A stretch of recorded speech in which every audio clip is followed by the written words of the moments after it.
just set up a dinner. I invited you guys here. Did you like the food? I loved it. It was so good. I thought it was pretty good, but was it authentic? You mean, was it authentic Indian food? Yeah. Of course it is. He's Indian.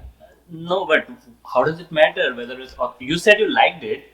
I like it, but what I really want is like authentic Indian food. Why does it matter? You had a great meal. Because I want to tell my friends that I've had authentic Indian food. You are asking question which I'm hearing in society. Why is authenticity so important? Because it's the truth. Wow, it is the truth. What is the truth? Why do we need the truth? In case of authenticity, let's stick to that topic. Why do we need to? Why do we need to be authentic? It just makes sense for us to be authentic, right? Because when you meet somebody new, you're kind of assessing whether you can trust this person. Yeah. So you're seeing whether this person is authentic or not.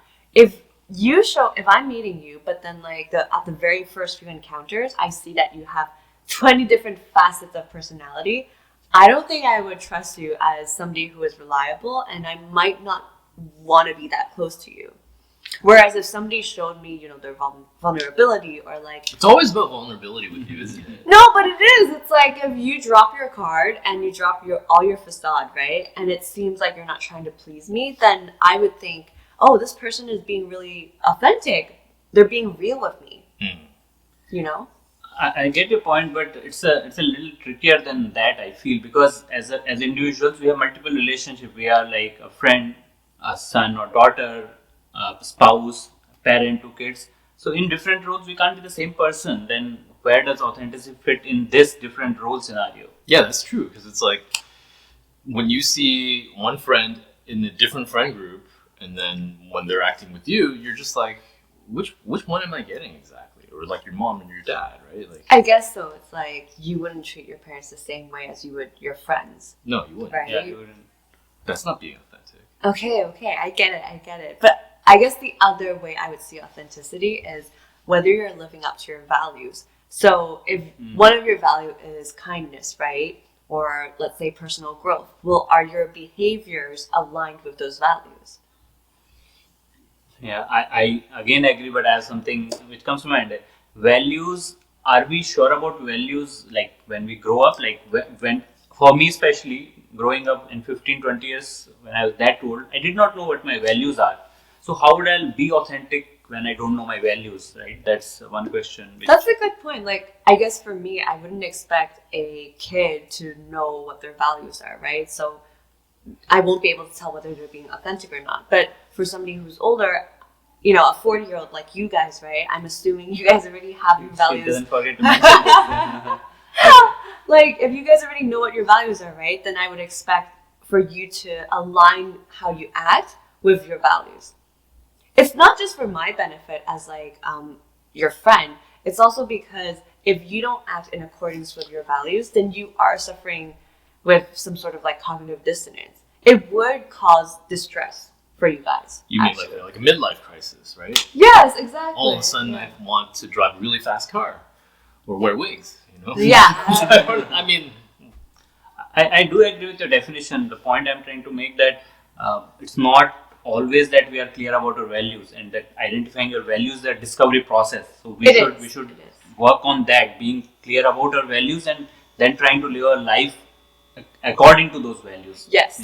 So maybe we need to first understand what our values are before we even talk about authenticity. Yes, that's true. Values are an important part of your authenticity. So there's that exploration phase of discovering your values. Change would mean not being authentic. If you change, keep changing. What?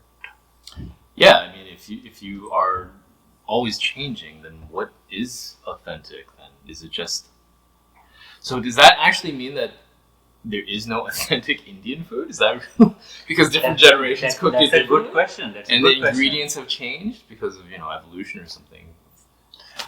Because Stop talking about the Indian food thing. Well, how you would apply That's what I really need to know. Is it authentic or not? There is no one recipe of a dish, right? And even if there are different people cooking it in their own ways. There are different ingredients. So what would make it authentic?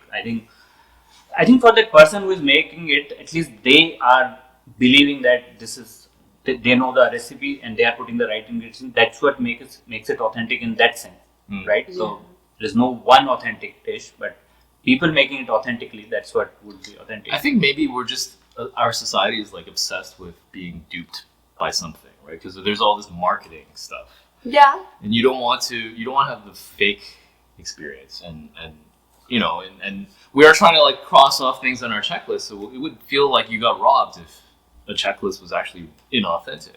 Okay. And even meeting people, you're like, oh, I met the nicest guy in the world, That's what I always say. the nicest, and then it turns out like it was totally off. Oh, like, for this guy was a sure, jerk, for total sure, jerk, for and you sure. feel like you were robbed, and Yes. it's not good. But that's why I'm saying being authentic matters in a social like environment, right? We live in a social environment, so we need to be able to assess whether other people are being authentic or not. I agree. Yeah, I think I do agree. I didn't agree with you guys before about like what authenticity meant, I think. So what's your point then? Like, how do you see this whole thing? I think just to keep it simple, being authentic means don't lie to yourself, right? If you feel like there's a conflict within your own mind, like what's the right thing to do? If you don't do the right thing, you already know what the right thing is. It'll eat up. It will eat you up. like Yeah. cognitive dissonance, Right. and only you would know what being authentic means, right? It's That's true. Only you would know. the people outside wouldn't know. It's just up to you. That's true. Wow, who knew you would be so wise? I know, right? Because I'm sitting in the middle now. That's switch spots. So live your values and then don't lie to yourself.